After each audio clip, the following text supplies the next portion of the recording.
Madam, Karimnagar, Nizamabad, Adilabad, Medak MLC ఎన్నికలకు సంబంధించి రాబోయే ఈ ఎన్నికల్లో కౌన్సిల్లో ఎవరొస్తే విద్యా సంస్థలు పరిష్కారం అవుతుందని చెప్పి అనుకుంటున్నారు? చాలా కాలం నుంచి ఎదురు చూస్తున్నారండి. ఒక సరైన వ్యక్తి మన దాంట్లోకి రావాలనేసి, సరైన వ్యక్తి మాత్రమే ఈ గ్రాడ్యుయేట్స్ అందరికీ సమస్యలు తీర్చే సరైన వ్యక్తి. నో డౌట్ అండి, ఖచ్చితంగా మనం అందరం గుండె చప్పుడు నుంచి మనం చెప్పదలుచుకున్న ఒకటే పేరండి, ఊట్కూరి నరేందర్ రెడ్డి గారు. తప్పకుండా గెలుస్తారండి, నాకు ఆ నమ్మకం ఉందండి. ఎందుకంటే ప్రతి ఒక్కరి ప్రాబ్లమ్స్ ఆయన ఇదివరకే ఒక అధ్యనేత, ఒక గ్రాడ్యుయేట్స్ కి ఎన్నో సమస్యల గురించి తెలుసుకున్న అధ్యనేత. అతనికి ఫస్ట్ చేయాల్సిన కార్యక్రమంలో ఎన్నో చెప్పారు, కానీ తప్పకుండా ఆయన అన్ని చేస్తారండి. ప్రతి ఒక్కరి దగ్గర అవేర్నెస్ పెంచుకుంటున్నారు.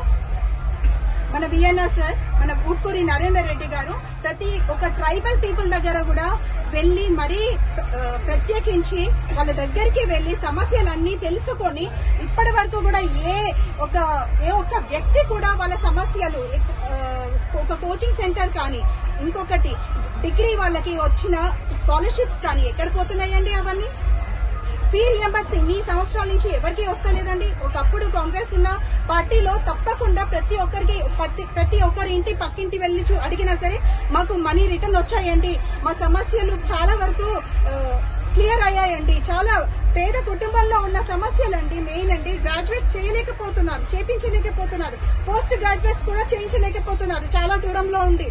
కానీ హైదరాబాద్ వెళ్లి ప్రతి ఒక్కరికి హైదరాబాద్ వెళ్ళాలని ఉంటుందండి.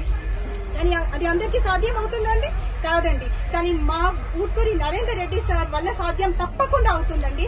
ఈ 4 నియోజకవర్గాల్లో ప్రతి ఒక్క ప్లేస్ లో ఉన్న యూనివర్సిటీస్ అనేది ఒక పెంపొందు చేస్తాడు చూడండి. కంపల్సరీ ఫీ రియంబర్స్మెంట్ అనేది, స్కాలర్షిప్ అనేది ఖచ్చితంగా పేద కుటుంబం నుంచి వచ్చిన ప్రతి సమస్యలకి సార్ మాత్రమే ఇది సమస్యకి ఖచ్చితంగా తీరుస్తారండి.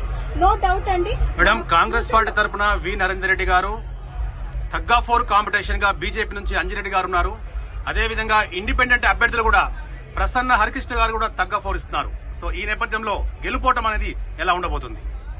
తప్పకుండా ఇది టఫ్ కాంపిటీషనే కావచ్చు, కానీ మాకు ప్రతి ఒక్కరికి సార్ చేస్తారనేసి, ఊట్కూరి నరేందర్ రెడ్డి గారు చేస్తారనేసి, ఈ సమస్యలకి సరైన పరిష్కారం చేయగలిగే వ్యక్తి తనొక్కడే అండి.